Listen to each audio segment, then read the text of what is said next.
नमस्कार दोस्तों, स्वागत करते हैं आपका फिर से आप ही के चैनल में। तो आज की इस वीडियो में हम जानने वाले हैं आइस टोपोलॉजी के बारे में। जिस तरह से हम लोगों ने वाटर टोपोलॉजी देख ली थी, रिवर टोपोलॉजी देख ली, under water topology, ocean topology देख ली थी, सबके बारे में हम लोगों ने जान लिया था। इसी तरह से आज हम आइस टोपोलॉजी के बारे में भी जानने की कोशिश करेंगे, ठीक है, कि इसमें क्या क्या होते हैं और किस तरह से जो है आइस टोपोलॉजी में मतलब बर्फ़ में किस तरह की स्थलाकृति बनती है, कैसे बनती है, ठीक है। तो ये सारी चीज़ें जो है हम आज जानने की कोशिश करेंगे।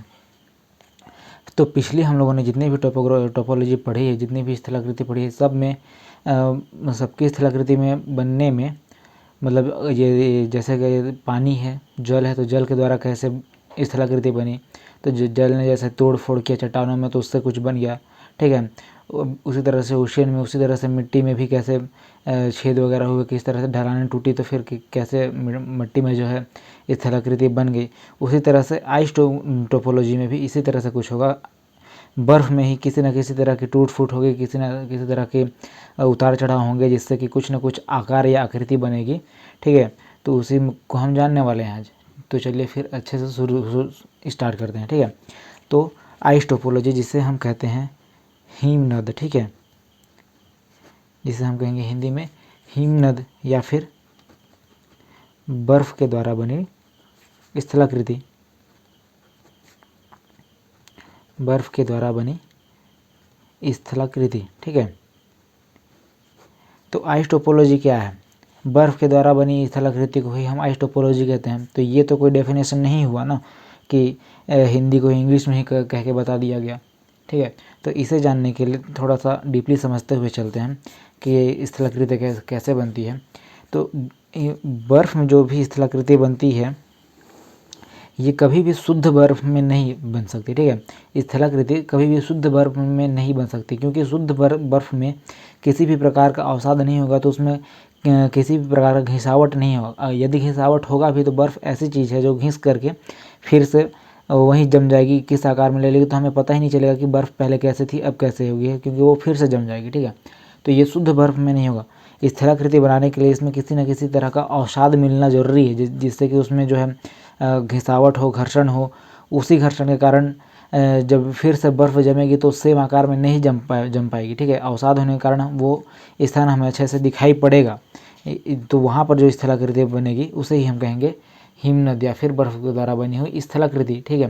तो इसमें अवसाद की कैसे मिलेगा? जब बर्फ़ जब जमती है, बर्फ़ की चट्टानें जब जमती हैं तो वो ग्लेशियर होती हैं, शुद्ध ग्लेशियर होती हैं, ठीक है। उनमें सिर्फ और सिर्फ बर्फ़ और जल का मिश्रण होता है, ठीक है, बर्फीले जल का मिश्रण होता है, उसमें किसी भी तरह का अवसाद नहीं होता है। लेकिन जब बर्फ़ जमती है तो वो चट्टानों पर भी जमती है, मतलब पहाड़ों पर भी जमती है, ठीक है। पहाड़ों पर जमने के कारण क्या होता है कि बर्फ़ ढलान पर जब इस तरह से पहाड़ों पर जम जाती हैं तो वो धीरे धीरे अपने स्थान से सूर्य की रोशनी पड़ने पर ढीले होने के कारण उस स्थान से वो सरकने लगती हैं, ठीक है, सरकने लगती हैं। तो फिर ये सपोज दैट ये वाला भाग जो है ये पहाड़ है, ऊपर और नीचे, इसके बीच में चल रही है क्या? बर्फ़, ठीक है। ये वाला पोर्शन जो है, ये देखिए, ये वाला भाग बर्फ़ है जो फिसल रहा है, ये वाला भाग भी बर्फ़ है जो फिसल रहा है, और ये वाला भाग भी जो है वो फिसल रहा है, ठीक है। तो सपोज़ करिएगा ये बर्फ़ के ऊपर वाला भाग हो गया अपर पोर्शन, ये हो गया लोअर पोर्शन, और ये वाला हो जाएगा मिडिल पोर्शन, ठीक है। ये 1, ये 2 और ये 3। अब अवसाद की क्रिया या फिर घिसावट की क्रिया जो है यहीं पर होने वाली है, आप लोग बताइएगा, ठीक है। तो आप अब ये बताइए कि बर्फ़ के फिसलने की गति सबसे ज़्यादा कहाँ पे होगी? 1 नंबर पे होगी, 2 नंबर पे या 3 नंबर पे? तो बर्फ़ के फिसलने की सबसे ज़्यादा गति होगी वो होगी 2 नंबर पे। क्यों होगी? देखिए, 1 नंबर वाला पोर्शन जब फिसल रहा है ना, तो ये जो है ऊपर के चट्टानों से टकरा रहा है, ये कुछ ऊपर के चट्टानों से इस तरह से टकरा रहा है, और सेम कंडीशन अप्लाई हो रहा है नीचे वाले 3 नंबर पर भी। ये 3 नंबर वाला हिस्सा भी जब फिसल रहा है तो ये भी नीचे वाले चट्टान से टकरा रहा है, ठीक है, जिससे कारण इनकी गति जो है अवरुद्ध हो रही है, धीमी हो रही है। लेकिन 2 नंबर का क्या हो रहा है कि बीच वाला हिस्सा जो है ये बर्फ़ के बीच में ही है, तो बर्फ़ को नहीं रोकती है। बर्फ़ के बीच से जो है एकदम स्पीडली गुजर जाती है, एकदम मतलब स्पीडली वहाँ से वो फिसल जाएगी। तो फिर बर्फ़ के गुजरने की सबसे ज़्यादा गति जो होगी वो बीच में होगी, 2 नंबर पर होगी, ठीक है। और यहीं पर जो है घिसावट भी सबसे ज़्यादा होगा, अवसाद भी यहीं पर सबसे ज़्यादा मिलेंगे, और यहीं पर जो है स्थल अपरदन का कार्य सबसे ज़्यादा होगा। ठीक है, अब क्या होगा देखिए यहाँ पर। ठीक है, अब यहीं पे जो है आगे आगे चल कर के यू आकार की वैली बनेगी, जैसा कि हम लोगों ने देखा था आई शेप वैली, कैनियन, ठीक है, वी शेप घाटी, ये सारे हम लोगों ने देखे थे पिछले टोपोलॉजी में। इसी तरह से इसमें बनेगा यू शेप वैली बनेगा। कैसे बनेगा? पहाड़ें वैसी होंगी देखिए। ठीक है, पहाड़ें तो वैसी ही हैं।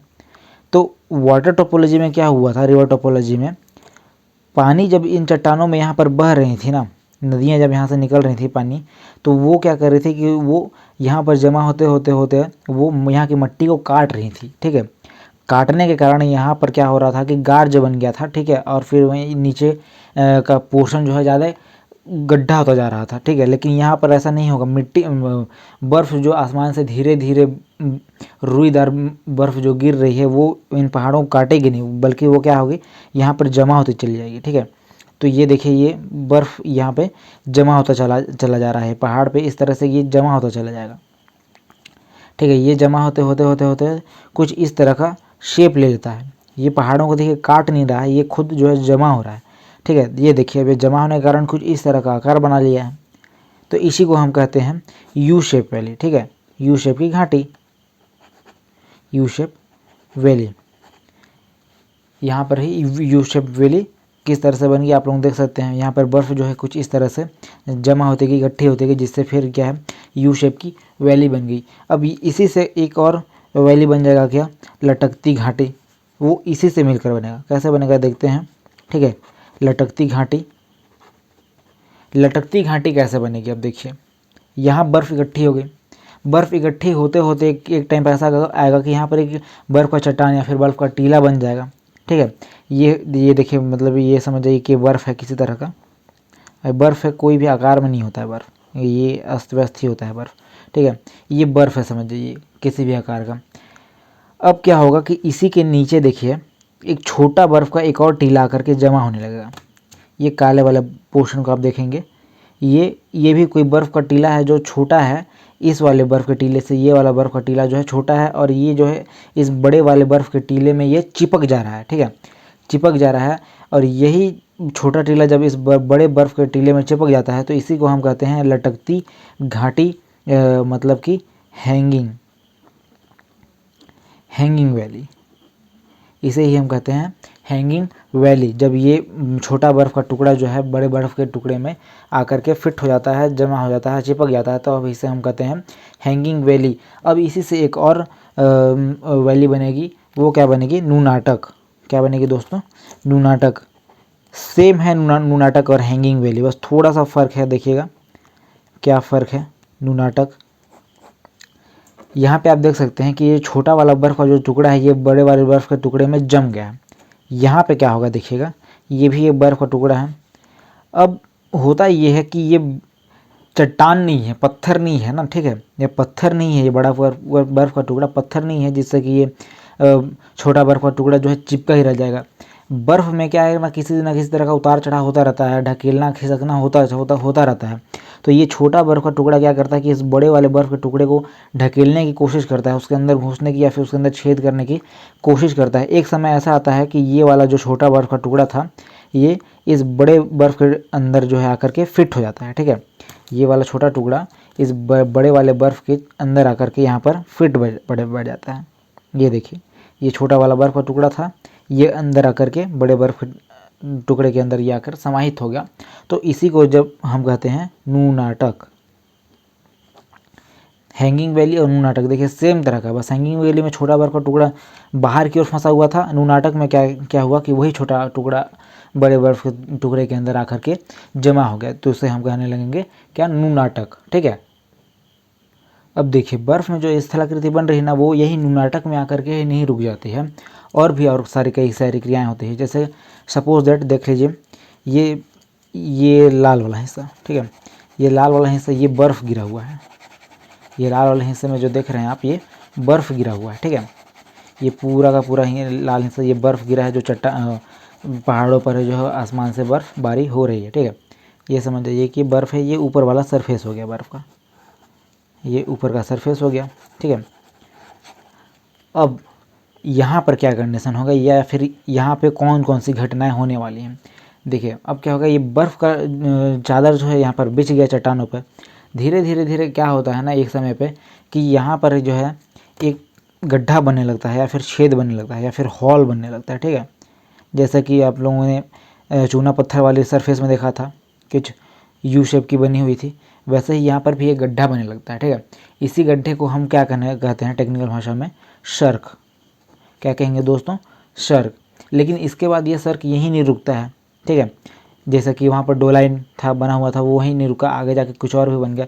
वैसे ही ये सर्क एक जो छेद है ये यहाँ आके नहीं रुकेगा, यहाँ पे एक और गड्ढा बन जाएगा, एक और हॉल बन जाएगा कुछ इस तरह, और उसी के साइड में एक और हॉल बन जाएगा कुछ इस तरह से।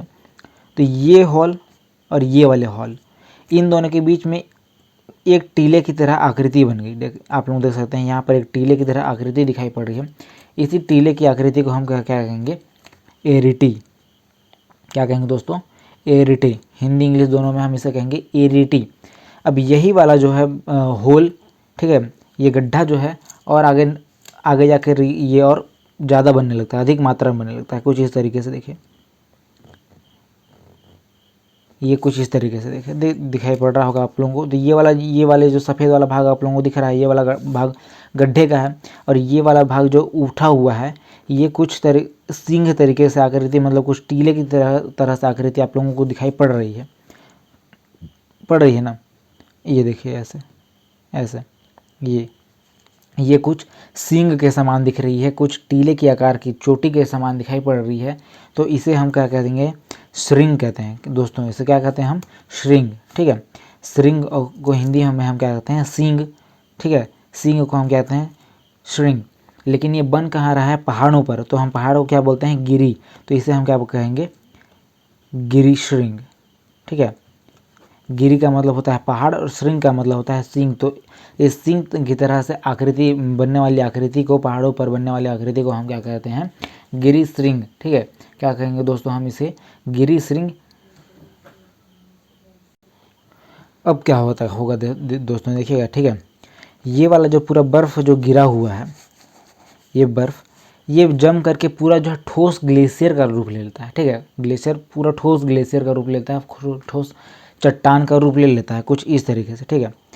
ये कुछ इस तरीके से एक ठोस ग्लेशियर का रूप ले लिया। इसके बीच में जो लाल लाल आप लोगों को पार्ट दिख रहा है ये पूरा बर्फ़ है, समझ जाइए, ठीक है। ये बन गया कुछ ग्लेशियर बन गया, ठोस ग्लेशियर बन गया।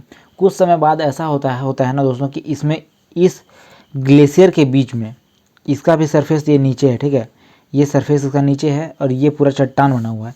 लेकिन क्या होता है कि इसके बीच में एक होल बन जाता है, गड्ढा, मतलब दीवार है, समझ जाइए। ये चट्टान की दीवार है जिसमें बन गया गड्ढा, जिसके आर पार दिखाई देता है, ठीक है। इसे हम क्या कहते हैं, होल। नॉर्मल भाषा में तो हम इसे कह देंगे क्या, होल कह देते हैं, ठीक है। लेकिन इसे हम टेक्निकल भाषा में क्या कहते हैं, ज्योग्राफी की भाषा में कॉल। क्या कहेंगे दोस्तों, इसे हम कहते हैं कॉल। पुकारने वाला कॉल नहीं, इस छेद को हम कहते हैं कॉल। तो हमारे भारत में जो सबसे फेमस कॉल है, जो सबसे बड़ा कॉल कह सकते हैं, वो क्या है दोस्तों, इंदिरा गांधी कॉल, ठीक है। इंदिरा गांधी कॉल। वो कहाँ है दोस्तों, जम्मू कश्मीर में, ठीक है। सबसे ज़्यादा बर्फबारी तो वहीं होती है, जम्मू। तो वहीं पर जो है बना हुआ है वो सबसे बड़ा कॉल हमारे जम्मू कश्मीर में बना हुआ है। अब ये कॉल क्या होता है, ये बर्फ़ जो है ना पिघल कर अजीब अजीब से आकृति और बनाने लगती हैं, ठीक है। और अलग अलग आकृतियाँ बनाने लगती हैं। और क्या है, ऊपर से जो है बर्फ़ गिरती है वो तो रुई की तरह होती है, भुरभुरी होती है, जो चट्टानों को ढक देती है, पहाड़ों को ढक देती है, ठीक है। तो ये जो बर्फ़ है अलग अलग आकृति बना रहे हैं, जो रुई वाली जो बर्फ़ आकर गिर रही है, जो कि सारे चट्टानों को ढक दे रही है, इसे हम क्या कहते हैं, हिमोड़। क्या कहेंगे दोस्तों, हिमोड़। संधि विच्छेद एक बार करके देखिए। हिम का मतलब होता है क्या, बर्फ़। उड़ का मतलब होता है उड़ना, ठीक है।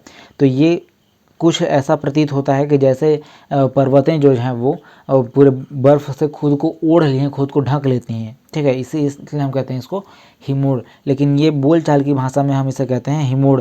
लेकिन इसे टेक्निकल भाषा में अगर देखेंगे, साइंटिफिक नाम इसका अगर रखा जाता है तो इसे हम कहते हैं रास मोटाने, ठीक है। इसे हम कहते हैं रासमोटाने, इसे ही हम कहते हैं मोरेन। क्या कहेंगे दोस्तों?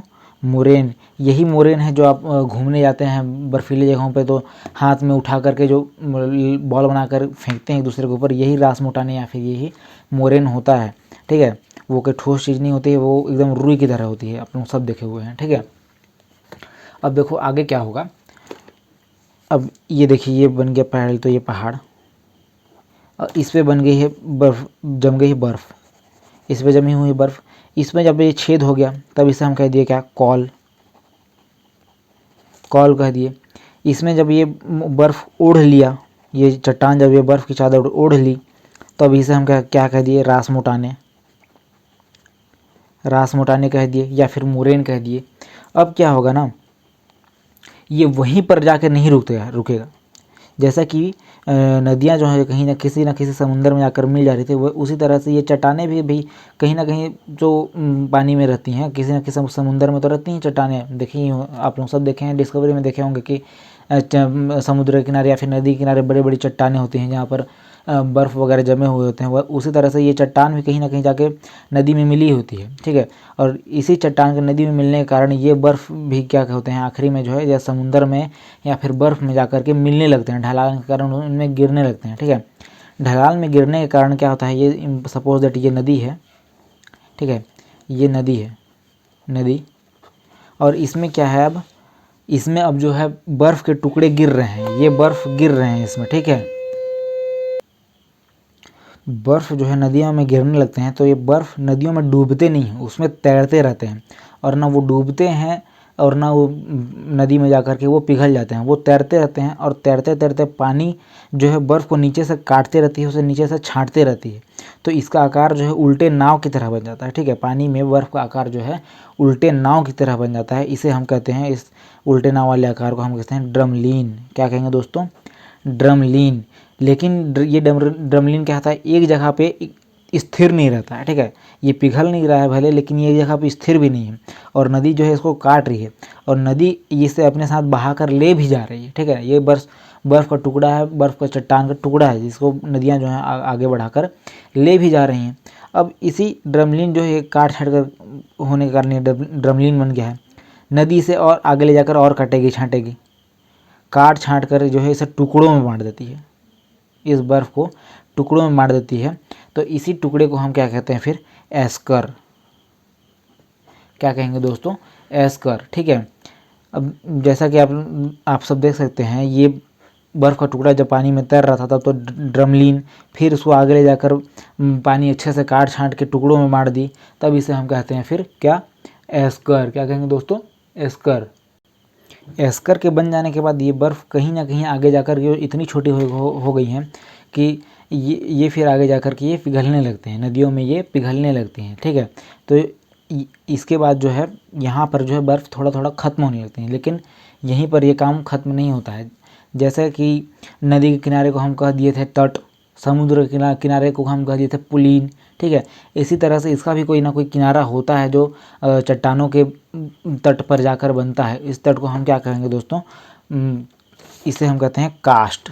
क्या कहते हैं? कास्ट। ठीक है, बर्फीले, ठीक है, बर्फीले चट्टानों के किनारों को तट। ठीक है, तट को हम क्या कहते हैं? कास्ट। क्या कहेंगे दोस्तों? कास्ट कहते हैं। ठीक है, जैसे कि हम नदी के किनारे को तट कह दिए थे, ठीक है, समुद्र के किनारे को पुलिन, उसी तरह से बर्फीली चट्टानों के किनारे जो किनारे बनते हैं इसे हम कह देते हैं कास्ट। और इन कास्ट पे 2-3 घटनाएं होती हैं। पहला तो बन जाता है क्लिफ। ठीक है, पहला क्या बनेगा दोस्तों? क्लिफ। ये क्या, ये क्लिफ हम किसे कहते हैं? खड़े जो, ठीक है, समुद्र के किनारे जो खड़ी चट्टानें होती हैं ना बर्फ़ की, ठीक है, समुद्र के किनारे तट पर जो खड़ी चट्टानें होती हैं कुछ इस तरह से, इसे ही हम कहते हैं क्लिफ। क्या कहेंगे दोस्तों? क्लिफ। खड़ी पर्वत की चट्टानों को हम कहते हैं क्लिफ। उसके बाद यहाँ पे बन जाएगा, इसे लिखते हैं क्लिफ। उसके बाद बनता है क्या? फ्योर्ड। क्या बनेगा दोस्तों? फ्योर्ड। फ्योर्ड क्या होता है? ठीक है, ये समुद्र के तट पर ही बर्फ़ जो जमते हैं ना, ठीक है, समुद्र के तट पर जो बर्फ़ जमते हैं, और तट बर्फ़ जमने के कारण क्या होता है कि समुद्र का तट या फिर उसके आजू बाजू का पूरा हिस्सा जो है ढक जाता है। इसी ढके हुए तट को या फिर इस पूरे क्षेत्र को हम क्या कहते हैं, फ्योर्ड। तो सवाल उठता है क्या फ्योर्ड भारत में बनता है? तो फ्योर्ड भारत में नहीं बनेगा, क्योंकि हमारा भारत जो है ना वो बीच में है। फ्योर्ड सिर्फ और सिर्फ उत्तरी क्या बोलते हैं उसको, उत्तरी या फिर दक्षिणी ध्रुवों पर बनेगा, ठीक है। ये जब आप भारत का पूरे दुनिया का नक्शा देखेंगे तो फिर ध्रुव जो है ऊपर नीचे होते हैं, ठीक है, ऊपर और नीचे होते हैं उत्तर दक्षिण के ध्रुव। तो उन्हीं ध्रुवों पर जो है बर्फ़बारी सबसे ज़्यादा होती है, जैसा कि ग्रीनलैंड, फिनलैंड, ये सारे देशों में जो है बहुत ज़्यादा मात्रा में बर्फ़बारी होती है। तो वहाँ पर जो है आप लोगों को फ्योर्ड दिखने को मिल जाता है, ठीक है। इसके बाद क्या बनता है दोस्तों, रिया तट। क्या बनता है, रिया तट। ये क्या होता है, रिया तट और फ्योर्ड में थोड़ा थोड़ा अंतर होता है। इसको अभी ग्राफ बना के दिखाता हूँ आप लोगों को। रिया तट क्या होगा कि ये बर्फ़ में नहीं बनेगा, ठीक है, ये बर्फ़ में नहीं बनता है। रिया तट होता ये है कि ये नदियों में बर्फ़ के छोटे छोटे चट्टान होते हैं, ठीक है। जैसे ये नदियाँ हैं, ये नदी हैं, ये पहाड़ है समझिए, ठीक है, और इधर से नदियाँ बह रही हैं। तो यहाँ पे छोटे छोटे चट्टान होते हैं, जिनके बीच से जो है नदी गुजर जाने की कोशिश करती है, इनके बीच से नदी बह जाने की कोशिश करती है। तो इन चट्टानों को या फिर इन तटों को हम कहते हैं रिया तट, ठीक है, रिया तट। और रिया तट, जब ये रिया तट क्या होता है, रिया तट में जो है ना ये सारी चट्टानें, ये छोटी छोटी चट्टानें जो होती हैं, ये बड़ी वाली चट्टानों के मुकाबले में ये लंबवत होती हैं। जैसे कि समझ जाइए ये 90 डिग्री है, सपोज दैट 90 डिग्री है, 90 डिग्री है नहीं, लेकिन किसी का भी एंगल निकालने के लिए हमको मानना पड़ता है कि ये 90 डिग्री है। तो ये समझ जाइए ये चट्टान और ये वाले चट्टानें 90 डिग्री पर हैं, लेकिन ये क्या है, उसके लंबवत हैं 45 डिग्री के आसपास या फिर 65 डिग्री के आसपास ऊपर नीचे हैं, ये उसके लंबवत होंगी, ठीक है, 90 डिग्री के लंबवत होंगी, लंबवत 90 डिग्री के। यहीं पे क्या होता है, यहीं पे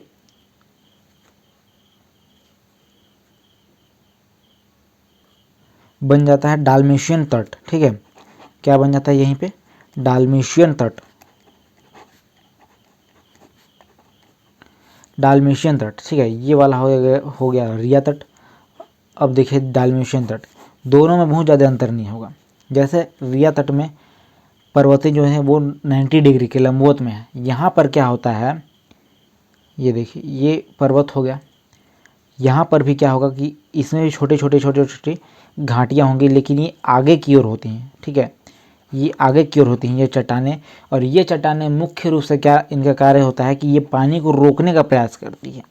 इधर से जो धाराएं बह रही हैं ना, ये इस तरीके से जो धाराएं आ रही है, ये चट्टानें इन धाराओं को रोकने का प्रयास ज़्यादा करती हैं, ठीक है। इसी प्रकार से बने हुए तट को हम कहते हैं डाल्मेशियन तट। और ये क्या होता है कि इसमें जो चट्टानें, छोटी चट्टानें होती हैं, ये बड़ी चट्टानों के पैरेलल होती है, ठीक है, पैरेलल होती है, समानांतर होती हैं। ये बड़ी चट्टानें छोटी चट्टानों के या फिर छोटी चट्टानें बड़ी चट्टानों के मुकाबले में पैरेलल होती है, समांतर होती है। वहीं जब आप रिया तट की बात करेंगे तो इसमें जो छोटी चट्टानें होती हैं ये बड़ी चट्टानें के मुकाबले में ये लंबवत तो होती हैं, ठीक है, लंबवत होती हैं, खड़ी होंगी, सीधी होंगी, मतलब कुल मिला के उसी के आसपास से ही होती हैं ये उसके। और यहाँ पर जो है पानी को रोकने का कार्य नहीं होता, यहाँ पर जल जो है अपना मार्ग बना करके यहाँ से निकल लेते हैं, मार्ग बना कर जल यहाँ पर भी निकल जाएंगे। ये छोटे पर्वत है, इसका मतलब ये नहीं कि यहाँ पर रुक जाएंगे, पानी आगे भी बढ़ेगी, लेकिन यहाँ पर जो है जल को ये रोकने का पूरा प्रयास करती है, ठीक है। तो दोस्तों आइस टोपोलॉजी में आइस बर्फ़ द्वारा बनने वाली स्थलाकृति में आज का टॉपिक यहीं पर था। ये भी कोई छोटा सा टॉपिक है, यहाँ इससे बहुत ज़्यादा क्वेश्चन आपसे नहीं पूछे जाते हैं, 1-2 क्वेश्चन ही पूछे जाएंगे, या फिर मोरेन किसे कहा जाता है, या फिर ड्रमलिन कैसे बनती है, ये सारे चीज़ें ही जो है पूछे जाती है। हमारा जो है हमारे इंडिया में सबसे बड़ा कॉल क्या है, तो इंदिरा गांधी कॉल जो जम्मू कश्मीर में है, ये सारी चीज़ें ही थोड़ी थोड़ी पूछी जाती हैं, ज़्यादा नहीं पूछे जाते हैं, ठीक है।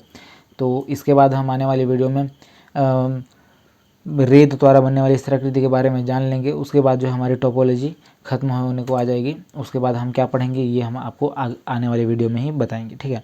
तो अब आज के लिए इतना ही रहने देते हैं, मिलते हैं अगली वीडियो में, तब तक के लिए जय हिंद, थैंक यू।